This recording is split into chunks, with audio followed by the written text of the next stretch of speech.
তরমুজের খোসা ফেলে দিচ্ছেন? একবারও কি ভেবেছেন এই ফেলে দেওয়া জিনিসটা দিয়েই এমন কিছু বানানো সম্ভব যেটা দেখে আর খেয়ে সবাই অবাক হয়ে যাবে? আমি নিজে আগে অনেকবার বানিয়েছি, তাই খেয়ে সবাই অনেক প্রশংসা করেছে। তাই ভাবলাম আপনাদের সাথেও একটু শেয়ার করি, আশা করি আপনাদেরও অনেক উপকারে আসতে পারে। এই ভিডিওতে আমি দেখিয়েছি কিভাবে তরমুজের খোসা দিয়ে এমন একটা স্পেশাল জিনিস বানালাম যেটা খাওয়ার পর কেউ বুঝতেই পারে নাই এটা আসলে তরমুজের খোসা দিয়ে বানানো। শুধু স্বাদই না, এই একটা আইডিয়া আপনার অনেক দিনের খরচও বাঁচাতে পারে। কিন্তু আসল মজাটা আছে একদম শেষে। শেষে দিয়েছি একটা ছোট্ট গোপন টিপস, যেটা না জানলে ঠিক এর স্বাদ কখনোই জানতে পারবেন না। তাই অনুরোধ রইল ভিডিওটি স্কিপ না করে একদম শেষ পর্যন্ত দেখুন। আশা করি আজকের রেসিপি আপনাদের কাছে খুবই ভালো লাগবে। হ্যালো এভরিওয়ান, আসসালামু আলাইকুম, welcome back to my channel. আপনারা সবাই কেমন আছেন? আশা করি যে যেখানে আছেন সবাই অনেক অনেক ভালো আছেন এবং সুস্থ আছেন। কাছে অথবা দূরে, দেশ অথবা দেশের বাহিরে যে যেখান থেকে ভিডিওটি দেখছেন সবাইকে অসংখ্য ধন্যবাদ। সবার জন্য অনেক অনেক দোয়া এবং শুভকামনা রইল।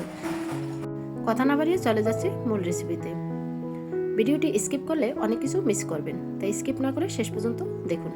আশা করি আপনাদের অনেক অনেক উপকারে আসবে। তাই এখানে আমি পুরো একটি তরমুজের খোসা নিয়েছি। তরমুজগুলো কেটে ফ্রিজে রেখে দিছি আর খোসাগুলো দিয়ে রেসিপি বানিয়েছি। আর এই তরমুজের খোসা দিয়ে অনেক কিছুই বানানো যায়। তা আজকে আমি একটা রেসিপি আপনাদের সাথে শেয়ার করেছি। তাই তরমুজের খোসাগুলো একদম ছোট ছোট করে কেটে নিয়েছি। এখন আমি একটি বলে তরমুজের খোসাগুলো ভালো করে 5 থেকে 7 বার পানি পাল্টিয়ে ধুয়ে নেব। আর এই সিজনে খোসা ফেলে না দিয়ে এই রেসিপিটি একবার হলেও ট্রাই করতে পারেন। ছোট থেকে বড় সকলেই খুব পছন্দ করবে আর বারবার রিকোয়েস্ট করবে এইভাবে বানিয়ে দেওয়ার জন্য। তো খোসাগুলো 6 থেকে 7 বার ধুয়ে নিয়েছি। এখন চলে আসলাম কিচেনে। প্যান বসিয়ে দিয়ে দিচ্ছি তরমুজের খোসাগুলো আর এখানে দিয়ে দিচ্ছি 2 কাপ পানি। এই পানিতেই তরমুজের খোসাগুলো সিদ্ধ করে নিব। আপনারা চাইলে প্রেসার কুকারেও সিদ্ধ করে নিতে পারেন। আমি চুলা লো হিটে দিয়েই সিদ্ধ করে নিছি একটু সময় ধরে। যখন দেখবেন পুরোপুরি সিদ্ধ হয়ে গেছে তখনই নামিয়ে নেবেন। বেশ কিছুক্ষণ পর ফিরে আসছি। দেখতেই পাচ্ছেন কালারটা চেঞ্জ হয়ে গেছে আর তরমুজের খোসাগুলো সিদ্ধ হয়ে গেছে। এখন পানি জড়িয়ে খোসাগুলো নামিয়ে নেব।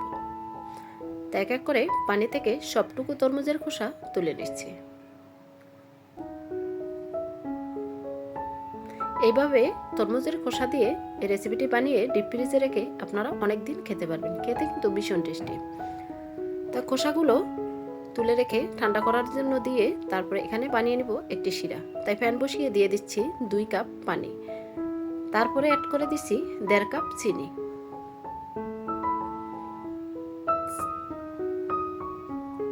তার উপরে দিয়েছি ফ্লেভারের জন্য 3টি এলাচ দিয়ে এখন বলক আসা পর্যন্ত নেড়ে ছেড়ে নেব।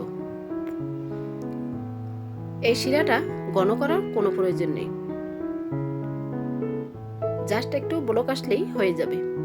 তাই এখন আমি চুলা বন্ধ করে দিছি আর ঢাকনা দিয়ে রেখে দিছি একপাশে। এখন তরমুজের খোসাগুলো ঠান্ডা হয়ে গেছে। এখন আমি ব্লেন্ডার করে নেব। আর এই তরমুজের খোসা দিয়ে যে এত মজাদার রেসিপিটি বানানো যায় শেষ পর্যন্ত না দেখলে সত্যি আফসোস থেকে যাবে। তাই ব্লেন্ডার জারে আমি এক এক করে তরমুজের খোসাগুলো দিয়ে দিচ্ছি। এখন ব্লেন্ড করে নিব সবটুকুই খোসা। দেখতেই পাচ্ছেন ব্লেন্ড করে নিয়েছি। এখন তরমুজের খোসার রসগুলো একটি স্টিলের জায়গাতে ছেঁকে নিব, যাতে ভিতরে লাঞ্চ না থাকে। ভিতরে যদি লাঞ্চ থাকে তাহলে রেসিপিটা খুব সুন্দর হবে না। তাই ভালো করে ছেঁকে নিলাম। দেখতেই পাচ্ছেন একদম মিহিন তরমুজের খোসার রসটুকু বের হয়েছে। এই রস দিয়ে আমি 2টা রেসিপি বানিয়েছি, তাই আপনাদের সাথে আজকে একটা রেসিপি শেয়ার করেছি। তাই এখান থেকে অর্ধেক তরমুজের খোসার রস তুলে রেখেছি। এই তরমুজের খোসার রস দিয়েও বিস্কিট বানিয়ে আপনারা পুরো বছর সংরক্ষণ করেও খেতে পারেন।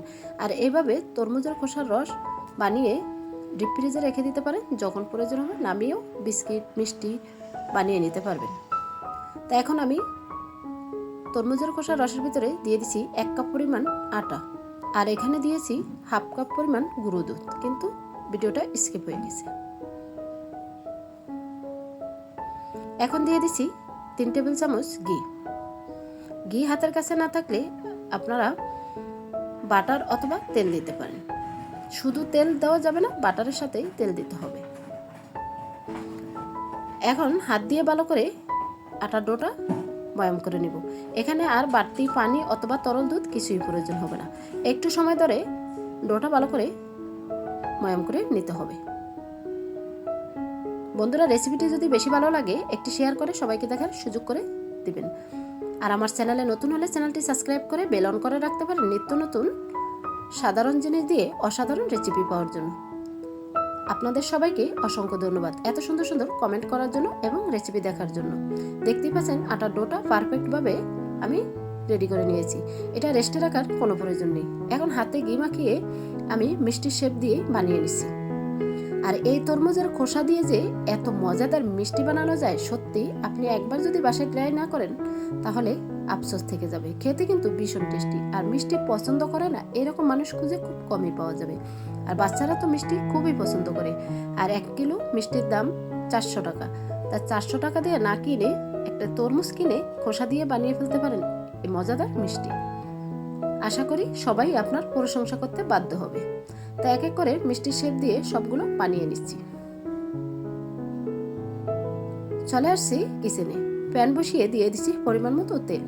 আর তেলটা একদম পুরোপুরি গরম করা যাবে না। তেলটা দেওয়ার 2 মিনিট পরেই মিষ্টিগুলো দিয়ে দিতে হবে। আর চুলা লো হিটে রেখেই ভেজে নিতে হবে।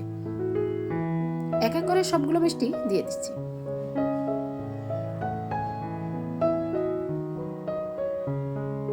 এখন হালকা করে একটু নেড়ে ছেড়ে নিচ্ছি।